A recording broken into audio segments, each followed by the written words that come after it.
Episode 47? Yeah, so let's do an intro, I guess. So it's what? 10 critical personal branding Essentials. essentials. Okay. You need that too? We're going to pull it. I thought we could do the plug for coaching and talk about how we're going to go through a 360 branding exercise at the event. Okay. You know, or we're going to be, or so, I don't know. I don't know. We don't have to do Just let me handle that. Yeah, you can handle it. Ready? 10 personal branding essentials.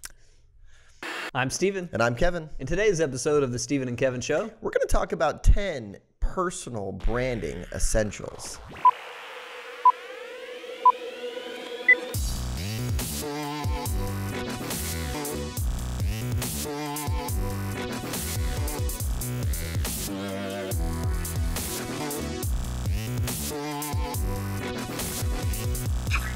welcome back, everybody. This is episode number 47 of the Steven and Kevin Show. Yep. Today we're talking about 10 personal branding essentials. Sounds like an interesting topic, doesn't it? Well, it is, especially for those who need some work on personal branding. And we all do, by the way. But before we jump into it, a shameless plug for our coaching program. This is an opportune time to get into coaching. It's time to look at your business. Are you on track with your 27 goals so far? Mm-hmm. Maybe you are, maybe you aren't. Either way, you're going to do more with the help of a coach. You're going to do more activity. You're going to be more skillful. And you're going to run your team better. So if you haven't already, fill out a profile form. Talk with us. See if there's a fit with our coaching program. We would love to have you. So as we get into this topic today, I want to start by reading a passage from Theodore Levitt, his book, The Marketing Imagination, because I think is actually really perfect for today's topic. And I'm going to read page 100 here. It says, "What makes intangible products unique is that they are entirely non-existent before being bought, entirely incapable of prior inspection or review. So for that reason, the customer is forced to make judgments far more on the basis of what's asserted or implied about the product than with tangible products. Assertions and implications must therefore be more carefully managed than with tangible products." Now, we're selling in a world of intangibles, right? So when you think about someone trying to make a decision to work with you, your personal brand, because truly you are the brand, is so important because they have to make these assumptions, right? Well, right. They're not coming into your office and sizing up the package that you have, the plan that you're delivering. They're not able to inspect anything other than what you are as a person. Exactly. And so some of what we're going to be going through today are, what makes someone seem professional? What makes it, if you were to walk into somebody's office, if you were to meet somebody out on the streets of your town, what would give you the impression that either A, I'd like to do business with this person potentially, or B, oh boy, no thanks? Well, exactly right. So we're going to go through 10 kind of personal branding essentials, and these are all really important things to create that congruence that I think you're talking about, right? We're going to start with number 1 here, and that is to always be punctual. I feel like everyone has someone in their group of friends who is always late. Right? Like you have this friend that they're notoriously late for things. And they always say it's their wife, and the wife always says it's the husband. Yes. And then if pressed on it, they both say it's the kids. Yeah. But yeah, they're late. You know how to figure that out is when you hang out with just one of them when the other one's out of town. Are they late? And you'll find out pretty quickly who it is. But the reality is, I think if you're not on time for things, it just sends a signal to the other person that maybe you're a little scattered, maybe that you're running behind constantly, and that they're not as important. And I just think it's something when it comes to personal branding, you want to be on time. It's so controllable. Certainly in the office, right? We all know the importance of, if you have a 9 o'clock appointment, you're there and you're ready at 9 o'clock. If you say you're going to call at 10:30, call at 10:30. But even personally, I think this is important that if you're wanting to prospect socially, which the vast majority of you would like to do more business in your social circles and people you know through the community, the way you are personally, it makes an exact bridge to the way you are professionally. Mm-hmm. So if I know you in the community, I know you're always late or you're always this or that, there's no doubt in my mind you're the same way at the office. Yeah, exactly. Even if you say that you're not. Oh, I mean, of course. Yeah. Oh, well, I'm never late for work, Right. I mean, and I think, too, even if you're like a couple minutes late for something, to acknowledge that as well. So like even if you're, you're not necessarily with friends, but saying like if you're calling a client and you're 3, 4, 5 minutes late, to say, hey, I apologize that I'm 3 minutes behind today, or late, and I think that they'll appreciate that as well. Right. So number 1, always be punctual. Number 2, being concise and conversational when speaking. This is a tough one for some people. Mm-hmm. We were brainstorming this outline last week. I had just gotten off a call with a guy, newer advisor, wanted to set up a call to talk about our coaching program. We didn't, in fact, talk very much about the coaching program at all. Why? Because we spent the entire half an hour with him talking. I mean, I literally might have gotten in 3 sentences. Right. And so most of you, if you're a talker, you kind of know it. Most people do. But if you're unsure, this is something I read that I thought was good. It said that think about the way that you're most likely to begin a conversation with somebody. Do you begin a conversation with somebody by talking about something that happened interestingly in your life, a recent event with your kids, something happening in your life, or are you more likely to open up a conversation asking them about something going on with them? Oh, that's interesting. So if I haven't seen you for a while, Kevin, am I going to say, oh, yeah, let me tell you all about my trip? Or am I going to be saying, Kevin, tell me, how's the little one, right?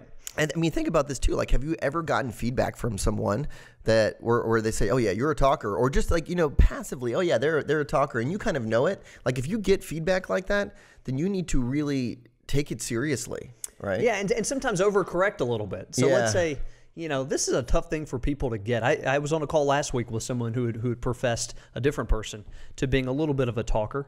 One thing to understand, it's another thing to correct it, but it's like overcorrect it for a while. So plan in your next conversation with a client. So you've got some appointments coming up today or tomorrow more than likely. Plan to do a lot less talking than usual and see how it goes. Just see how you like it. I bet you'll find the other person opens up quite a bit more. I bet you'll find it somewhat difficult as well. Yeah. The next one here is number 3 is to have impeccable manners. This is doing the little things like opening doors for people, saying please, saying thank you, show people that they're appreciated, being respectful when you're addressing people and not necessarily saying, hey, you guys, but, oh, Mr. and Mrs. Smith, especially with clients, right? And then also being very sincere with it too. I mean, don't just... don't open the door and be like, you really, hey, you're in slowing down with people, having impeccable manners is so important, and people will take notice. The next one, thriving in social situations. And what we mean by thriving is that you're the life of the party. Well, not necessarily. I'm joking. You don't have to be the life of the party, but you want to enjoy yourself and other people's company. It's kind of part of the gig. If you're an advisor, for the most part, you want to be able to socialize with clients and prospective clients. It's part of relationship building, and it's part of how you grow.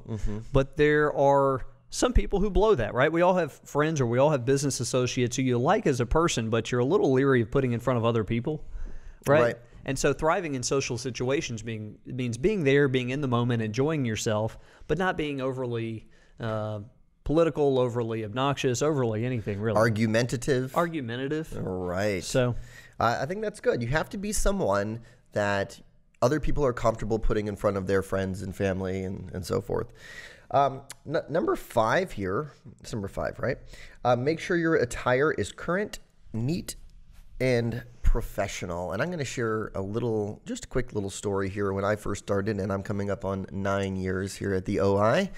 When I first started, I remember Matt coming into my office, and I knew something was on his mind, and he came in, he sat down in the chair, and he just kind of looked me up and down. He was giving you the slow look up and down. The slow look up and down where it's just kind of like, okay.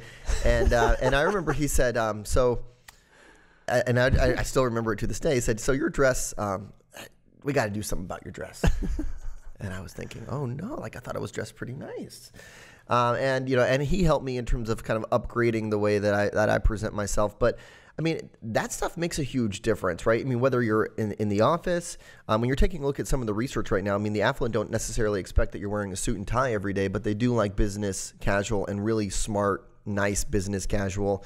And then also when you're out, right? When you're out socially with friends, or you're at the grocery store, or, it's so funny coming full loop here. So last week, I went out just to grab some to-go pizza, at a local joint here, and Matt was there, and I came in, and I was wearing a Detroit Tigers shirt, and I had flip-flops on, and my work game has been updated, but I was just thinking, oh no, and he gave me another look up, just like 9 years ago, and I was thinking, man, I need to upgrade that. But it was like I was just getting food to go, and that was my thinking. But anyway, I'm a little embarrassed to share those stories. You gave him some fuel to talk about with his buddies when you left. Oh, I'm sure they did. He gave me the look up and down. Young people these days, you ought to see what Kevin flies in. Look at this millennial. You ought to see what Kevin flies in. He doesn't even wear a sport coat. I think that's a generational thing, right? I think the older generation when they fly, they like dress up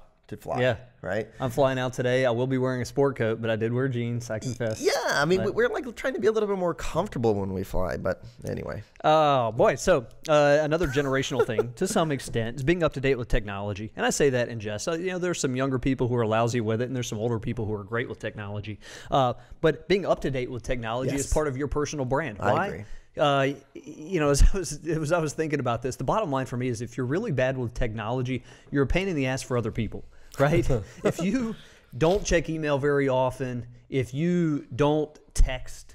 I agree. Yeah. If you can't figure out how to send money to people wirelessly, if you're an advisor and you always have to have somebody else come in and help you with the technology in your office, it's kind of a pain in the neck. It's a delay. It's inconvenient. You're waiting on responses when there's no real need for it. We're talking about technology that can be learned pretty quickly.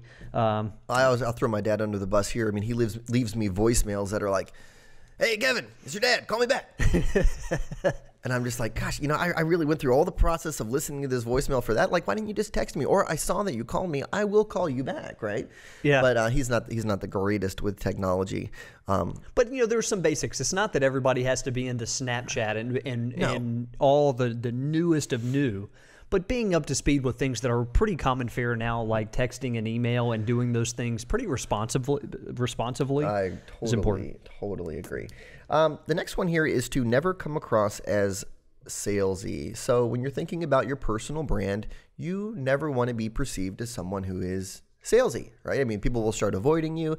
I think it builds a poor reputation. There was a client of mine a while back who said, and it always stuck with me, he said that when you hunt, people run. When you hunt, people run. So like if you come across like you're hungry for business, people shy away from it. You never want to be perceived as someone who's selling something. The number 8, being humble and grounded. And we run across this from time to time. I can certainly recall a few dinners I've had with advisors over the years where you felt like it was a little bit of a brag fest. Right. And most people aren't outright braggers. Yeah. But it's more of the subtle, name dropping out of context. Right. It's okay if you know Mr. or Mrs. Big in town, but you shouldn't be bringing up their name unless it was something entirely relevant. That's true. I think the name dropping is definitely a big one. Country club dropping, neighborhood dropping. Kids. Yeah, how cool and awesome your kids are, how smart everybody's got an astronaut. What school that Johnny's going to and got accepted all into. good stuff if it's within context. But you can tell when somebody's coming across a little less humble, one-uppers, if you will. Yeah, so you come across better if you stay humble, you downplay your success. Right. Yep. Next one here is to always follow through on commitments. Again, another one that's totally within your control. But if you say that you're going to do something, do it. And people will start seeing and noticing that. Like if you say that I'm going to give you a call on Friday morning, actually do that. Right? I mean, how many people don't do that stuff? Oh, right? I've totally had the feeling before where I've committed to something and immediately afterwards regretted it because I knew I wasn't going to follow through. Yeah, and isn't that terrible? Well, that's interesting though. I mean, so don't make commitments that you're not going to keep. That's the biggest part for me. Is like it's not the follow through part as much as it is not making commitments that you know you're not likely to keep. Yep. I wrote here, if you say you're going to call someone back, do it. If you say you're going to have their financial plan ready by next Friday, make that happen. Create reminders, triggers to help you remember those types of commitments so that you can create that congruence. And I think another part of that is what's the saying, under promising, over delivering. Yeah. And so when I do make a time commitment now, I tend to make it a little bit further out, even though I know I'm probably going to knock it out sooner. Yeah. And I like to... I like the feeling of getting it done before somebody really expects it. Yeah. And there's some people too, I mean, even thinking about like, again, the personal side of this, where they overcommit to a lot of stuff, even personally. Oh yeah, I'll be at that party, or I'll come to that workout, or I'll call you next week about getting together. Yeah, and then they just don't do it, or and so just be a little bit more honest with yourself. I think it's like saying, yeah, actually, I probably am not going to make that Next time I workout. come over, I'll bring your such and such you left in my house. Well, are you going to remember or not, right? I mean, I was thinking about this the other day. I had a friend call me and say, hey, I really want you to come to this workout. It's at like 5:30 in the morning. And I just said, hey, man, I'm probably not going to make it. And I think he was expecting that I was going to say, we'll see. Oh, yeah, I'll try and make it happen. It's like, man, I mean, don't count on me for that. Yeah. And, because truly I wasn't going to make it. It's 5:30 in the morning. Come on, give me a break. It's not that early. That last one, drum roll, please. Being organized is another one. I know these are some of the basics, but when you spend enough time professionally around other people, whether it's advisors or any other occupation, there's one of these 10 that somebody misses, right? We all have our weaknesses in this.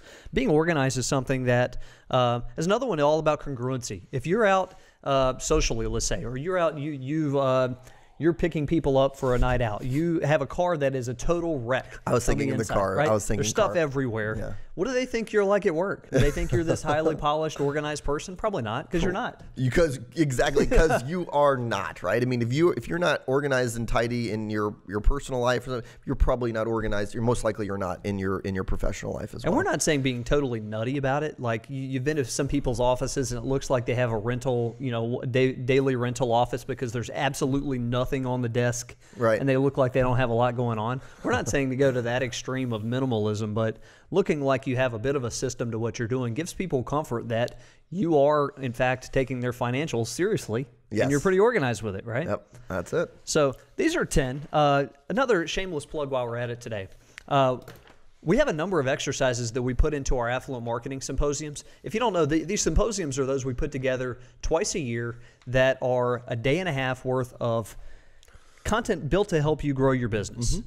Mm-hmm. Some of this is around personal branding. Sure. Small segment of our workshops is around personal branded, where we take you through exercises like 360 branding to figure out all the way around what are some things you ought to be working on. Yeah. But more importantly, we go through a lot of very tactical sales skills so that everybody who comes leaves out of there with an actionable game plan for bringing in new business. Mm-hmm. It's motivating and energizing. People leave out of there pumped. By the way, it's part of our coaching program. If you're one of our coaching clients, you get to come to any and all of those events and interact with other coaching client peers. And we find that to be extremely helpful. Yeah, I mean, the peer sharing, we put you with like-minded peers in kind of these study groups during the actual event. Definitely check out our events. You can go to oechsli.com/events and see the latest one that's going to be coming up here in September in Charlotte. And we're taking suggestions. We're still mapping out our program for January/February. So I think that's an important point, right? We're keeping it fresh. We're keeping it fresh. We do. These programs are different every time. Yeah. We very purposefully, like literally right now, we're working on our program for September. Yeah. And this is months and months ahead because we want it to be dramatically different for people who come back every time. Yeah. I mean, if you just came to Austin, and it's going to be different when you come in September. By the way, when I say we want suggestions on locations, spare us from sending us your specific location. We're not coming to Green Bay, Wisconsin in February. Casper, Wyoming. Oh my gosh. Yeah. We used to ask that question in feedback forums, Kevin. Yeah. And we finally cut it out because everybody put their own city. Yeah. Every feedback forum had their own city of where you'd like the next event to be. Yeah. Or, some of them are very like destination spots too. Like they want the Caribbean somewhere or something. Yeah. So anyway. I'm still lobbying for one of those, but for selfish reasons. I would love one of those. So hey, thanks for joining us, everybody. We'll catch you next time.